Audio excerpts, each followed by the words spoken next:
मसकली के सफर पर स्वागत है आपका। मैं हूं आपके साथ नफीसा खान। दोस्तों, माँ एक शब्द में समाई हुई पूरी दुनिया है। बेशक मैं हूँ, आप हो, हम सभी अपनी माँ के बहुत करीब हैं और उनसे बेशुमार प्यार भी करते हैं। माँ हमारे लिए बहुत कुछ करती हैं, लेकिन गड़बड़ तब होती है जब माँ से हम कुछ अनोखी ही उम्मीद रखने लगते हैं। मसलन माँ हमारी गलती छिपाएगी, अपने लिए तो माँ जी ही नहीं सकती, या माँ के अपने कोई सपने हो ही नहीं सकते। माँ शब्द के साथ जुड़े इन स्टीरियोटाइप्स को तोड़ना वक्त के साथ काफ़ी ज़रूरी हो गया है। और अच्छी बात यह है कि काफ़ी औरतें आज इन रूढ़िवादी सोच के बंधनों से खुद को आज़ाद कर रही हैं और माँ शब्द की नई परिभाषा लिख रही हैं। हमारा टेलीविज़न और फिल्मी दुनिया भी आज के समय में माँ और लाचार और सास को वैम्प दिखाने वाले कल्चर से बाहर निकल रही है। लेकिन टेलीविज़न सीरियल्स में माँ के कई ऐसे कैरेक्टर रहे हैं जो बहुत ही स्टीरियोटाइप सोच के साथ गढ़े गए हैं और जिन्हें समझ पाना मुश्किल ही नहीं बल्कि नामुमकिन सा लगता है। तो चलिए आज आपको मिलवाते हैं और बताते हैं टीवी सीरियल्स की कुछ स्टीरियोटाइप सास के बारे में जिनको टीवी जगत ने और हमने आपने बहुत ज़्यादा पसंद किया। सबसे पहले बात करेंगे कोकिलाबेन मोदी की। सीरियल साथ निभाना साथिया की कोकिलाबेन का किरदार भी स्टीरियोटाइप माँ की लिस्ट में नंबर 1 पर आता है। मतलब एक ऐसी माँ जो अपने राजा बेटे की हर गलती पर बड़ी सफाई से पर्दा डाल देती हैं, जिससे अपने बेटे के लिए ऐसी बहू चाहिए जो चुपचाप सब कुछ सह सके और बेटे के करीब भी बस उतना आए जितना सासू माँ चाहे। इस सीरियल में कोकिलाबेन के किरदार ने हद तो तब पार कर दी जब उन्होंने अपने बेटे और बहू के उल्टे फेरे करवा दिए क्योंकि उनके राजा बेटा को बहू रानी पसंद नहीं आ रही थी। बात करेंगे अब अनुपमा की। वैसे हमें लगा नहीं था कि इस किरदार को हमें स्टीरियोटाइप माँ की लिस्ट में शुमार करना पड़ेगा, लेकिन अब इस सीरियल की स्टोरी लाइन जिस तरह की हो गई है तो हमारे पास कोई ऑप्शन था ही नहीं। अनुपमा का किरदार कुछ ऐसा दिखाया गया है जिसकी पूरी दुनिया एक वक्त तक उसके बच्चों के इर्द गिर्द घूमती थी। बच्चों के लिए खाना बनाना, उनकी उल्टी सीधी बातें सुनना और बार बार हर बात पर उनसे माफ़ी मांगना। सीरियल की कहानी को यूं तो महिला सशक्तिकरण की कहानी के रूप में दिखाया गया था, लेकिन ऐसा कुछ भी अब अनुपमा के किरदार में नजर नहीं आता। बात करेंगे गायत्री की।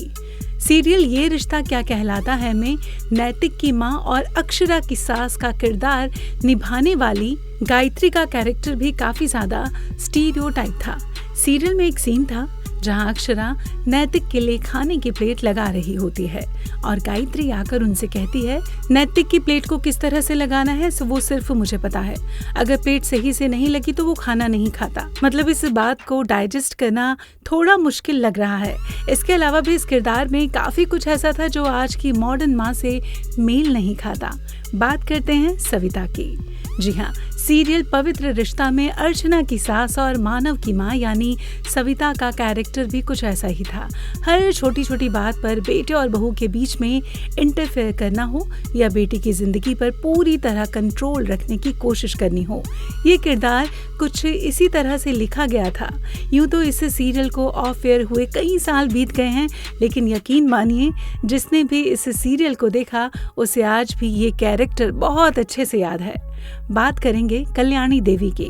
सीरियल बालिका वधू की कड़क दादी सा भला किसे याद नहीं होंगी। सीरियल में दादी सा का किरदार सिर्फ आनंदी की मुश्किलें ही नहीं बढ़ाता था बल्कि रियलिटी से कुछ ज्यादा ही अलग था। बेटे को बहू को दबाकर रखने की सीख देना हो या घर में बहू बेटियों को पूरी तरह से अपने काबू में रखने की कोशिश करना हो, ये कैरेक्टर कुछ ज्यादा ही स्टीरियोटाइप था। बात करेंगे काकू की। इंडिया वाली माँ सीरियल का ये किरदार ज्यादा पॉपुलर नहीं हुआ था, लेकिन इस सीरियल ने बेचारी माँ वाले कॉन्सेप्ट में टीवी पर दिखाने में कोई कसर नहीं छोड़ी थी। माँ के लिए त्याग की मूर्ति होना, अपने बच्चों के लिए अपना आत्मसम्मान तक भूल जाना बिल्कुल ठीक नहीं है और इसे समझने और बदलने की ज़रूरत है। लेकिन इस सीरियल में कुछ ऐसा ही दिखाया गया था। बात करेंगे मीरा की। सीरियल प्रतिज्ञा तो याद होगा आपको। इस सीरियल को यूं तो कुरीतियों से लड़ने वाले सीरियल के तौर पर दिखाया गया था, लेकिन सीरियल की शुरुआत में ही प्रतिज्ञा की शादी उस लड़के से होती दिखाई जाती है जो उसे छेड़ता है। अब इसमें कैसे कुरीति दूर हुई समझ पाना थोड़ा सा मुश्किल है। खैर, सीरियल में प्रतिज्ञा की सास और कृष्णा की माँ का कैरेक्टर भी कुछ ऐसा ही था। एक ऐसी माँ जिसे बहुओं पर हुक्म चलाना काफी पसंद है, लेकिन अपने पति और बेटों से दबकर उनकी बातें सुनकर, यहाँ तक कि उनसे मार खाकर भी वो बिल्कुल कंफर्टेबल है। इस सीरियल को कई कारणों की वजह से आलोचनाओं का सामना भी करना पड़ा था। तो ये थी टीवी जगत की स्टीरियोटाइप माँ। आपको इनमें से कौन सा कैरेक्टर याद है, कौन सा कैरेक्टर पसंद है, आप हमें कमेंट बॉक्स में लिखकर ज़रूर बताइएगा। और अगर आज की ये खास स्टोरी आपको पसंद आई हो तो इसे शेयर करें, लाइक करें, और अगर अभी तक मसकली को सब्सक्राइब ना किया हो तो इसे तुरंत सब्सक्राइब भी करें। इसी के साथ ही हमें दीजिए इजाज़त।